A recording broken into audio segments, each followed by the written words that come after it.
Entonces vamos a hacer el primer taller de Física 2 y nos correspondieron los ejercicios 21 y 31. Nosotros somos el grupo 3, conformado por María Barragán, John Barrera, Alejandra Hernández, Julián Roballo y Juan Muñoz. A continuación, iniciaremos con el ejercicio 21. Entonces, el ejercicio nos plantea que hay cuatro cargas que se encuentran ubicadas en las esquinas de un cuadrado del lado A, como se muestra en la figura. En el ejercicio se nos preguntan dos cosas. Primero, cuál es la magnitud y dirección del campo eléctrico en la posición de la carga Q. Y segundo, cuál es la fuerza resultante sobre Q. Entonces, vamos a ver la figura, completamos con algunos datos. Entonces, completamos que la distancia entre la carga Q y la carga 3Q sería de raíz de 2 por A y que el ángulo que se forma sería de 45 grados. Esto lo vamos a utilizar más adelante. Ahora, el campo eléctrico total sobre la partícula Q sería igual a la suma de los campos eléctricos respecto a la partícula 2Q, 3Q y 4Q, como se expresa en la siguiente fórmula. Entonces, vamos a iniciar a hallar el campo eléctrico respecto a la partícula 2Q. Entonces, le ponemos esta notación con X porque podemos ver que solo tiene influencia este campo eléctrico respecto al eje X. Con respecto a Y no hay alguna influencia, entonces lo ponemos de esta forma y hacemos la notación que es respecto a la componente Y. Entonces, tenemos que es K por 2Q sobre la distancia al cuadrado. Análogamente, para la partícula 3 sí vamos a tener en cuenta tanto el eje X y el eje Y. Entonces, para el campo eléctrico respecto a X, vamos a darnos cuenta que sería el producto de la constante K por la carga 3Q dividido entre la distancia al cuadrado. En este caso, como les dije, vamos a utilizar esta distancia. Raíz de 2A al cuadrado sería 2A al cuadrado. Y lo multiplicamos por el coseno del ángulo que se forma respecto al eje X. En este caso sería de 45 grados. Y esto sigue siendo pues con la componente Y. Operando, coseno de 45 grados es igual a raíz de 2 entre 2. Entonces tendríamos que el campo eléctrico respecto a la partícula 3Q en X sería igual a K por Q dividido entre A al cuadrado multiplicado por 3 veces la raíz de 2 entre 4 y esto en la componente Y. Ahora, respecto al campo eléctrico en la componente Y, vamos a darnos cuenta que es análogo al procedimiento anterior, solo que tenemos en cuenta es el componente que se ve el ángulo que se forma respecto al eje Y, que también sería 45 grados, porque pues estamos en un cuadrado, y obtenemos el mismo valor, pero con la componente J. Listo, seguimos avanzando y la partícula 4Q tiene solo influencia en el eje Y, por eso va en la componente J, y sería el producto de la constante por la carga, en este caso K por 4Q, dividido entre la distancia al cuadrado. Continuamos entonces ya con los resultados anteriores, realizamos la suma. Vemos que se presentan cuatro sumandos, esto es consecuencia de que empleamos pues en la partícula 3Q, pues tenía tanto para X como para Y. Realizando los cálculos, la suma, factorizamos K por Q sobre A al cuadrado y lo que está con I y lo que está con J. Obtenemos entonces que el campo eléctrico total para la partícula Q sería igual a K por Q dividido entre la distancia al cuadrado multiplicado por 2 más 3 veces la raíz de 2 entre 4, esto en la componente I, y para la componente J sería K por Q sobre A al cuadrado multiplicando a 3 veces la raíz de 2 entre 4 más 4. Seguimos operando los paréntesis y obtenemos este valor. A continuación, nos piden hallar la magnitud.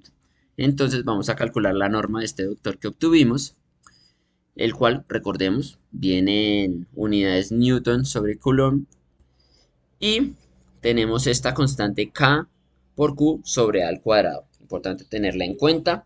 Resolvemos la norma aplicando la raíz cuadrada de la suma de los cuadrados de las componentes y obtenemos que el campo eléctrico para la partícula Q sería igual a K por Q dividido entre A al cuadrado por 5,9142 newton sobre Coulomb. Ahora, nos piden la dirección.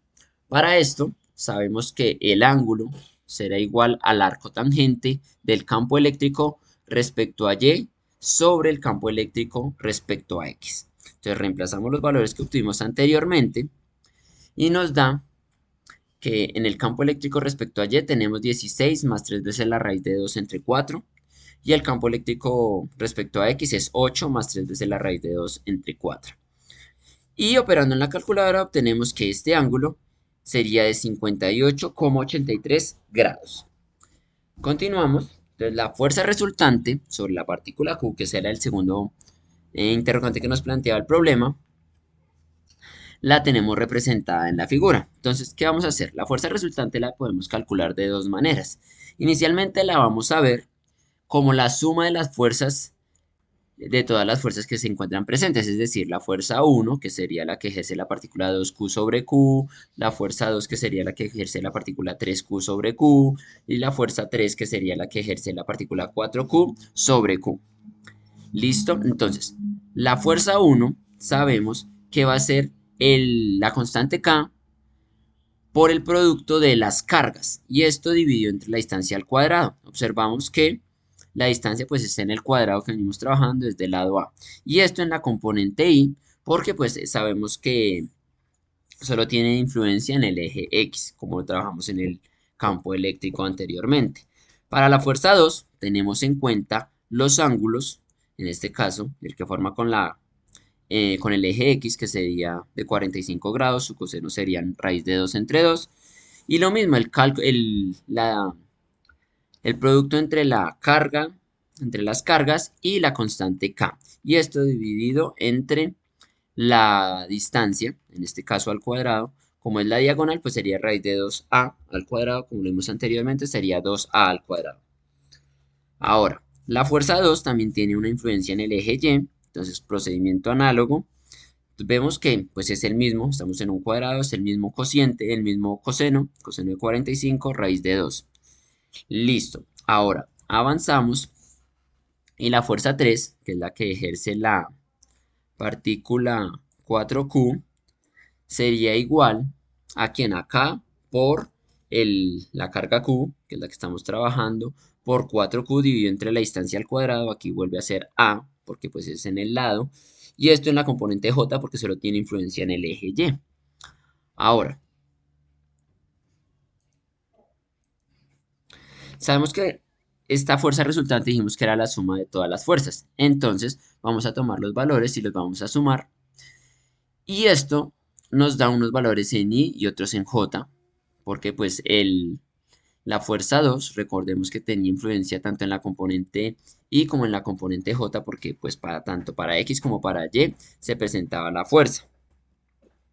Resolviendo, obtenemos que la fuerza resultante sería igual a K sobre la distancia A al cuadrado, y esto multiplicado por los valores de 2Q al cuadrado más 3Q al cuadrado raíz de 2 sobre 4, todo esto en la componente Y, más K sobre la distancia A al cuadrado multiplicado por 3Q al cuadrado raíz de 2 entre 4 más 4Q al cuadrado, esto en la componente J. Listo. Ahora, podemos factorizar este Q al cuadrado que tenemos aquí y obtendríamos que la fuerza resultante sería igual a K por Q al cuadrado sobre A al cuadrado. Listo, los valores que tenemos en los paréntesis, 8 más 3 raíz de 2 entre 4, conservamos es solo la factorización. Ahora, esta fuerza resultante, queremos saber el valor, entonces vamos a calcular su norma, lo cual nos daría que es igual a K por Q al cuadrado entre 2, entre la distancia de A al cuadrado, multiplicado por 5,9142 newton.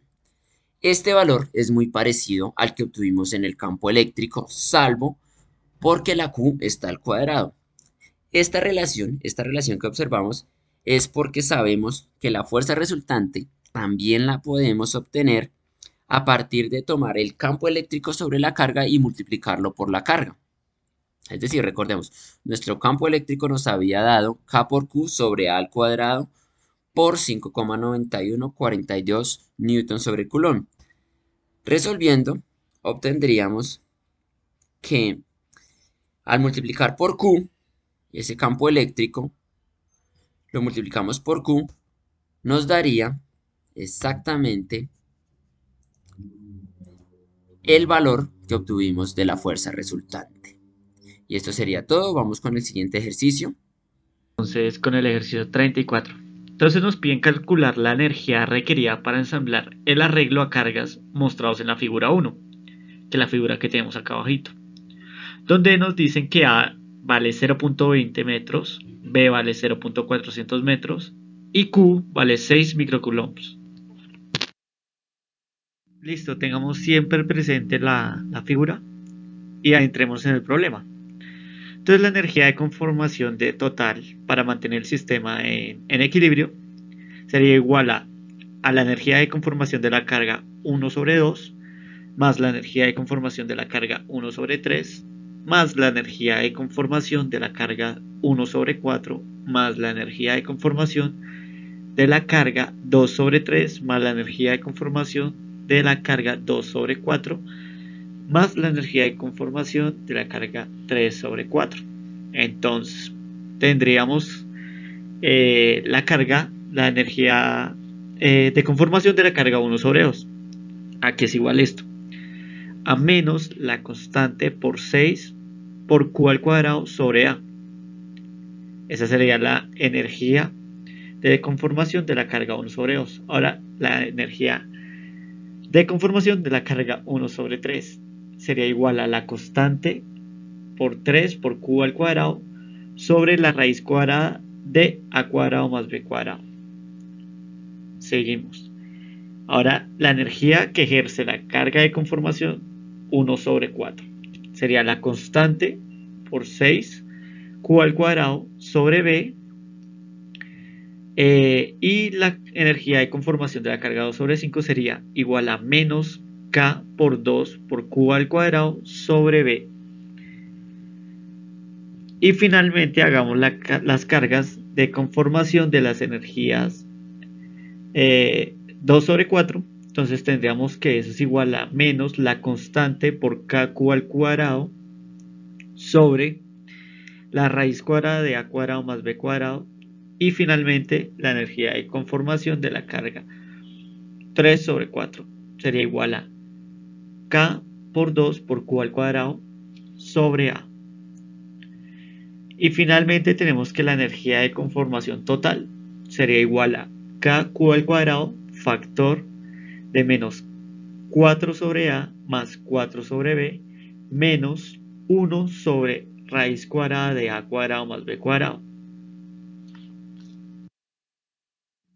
Listo, entonces la energía de conformación total del sistema sería 9 por 10 a la 9 por 6 por 10 a la menos 6 y eso al cuadrado por menos 4 sobre 0.200 que sería A más 4 por 0.400 que sería B menos 1 sobre la raíz cuadrada de A cuadrado más B cuadrado que en este caso sería 0.200 al cuadrado más 0.400 al cuadrado. Entonces tenemos que la energía de conformación total sería igual a 3.24 por 10 a la menos 1 por menos 20 más 10 menos raíz de 5.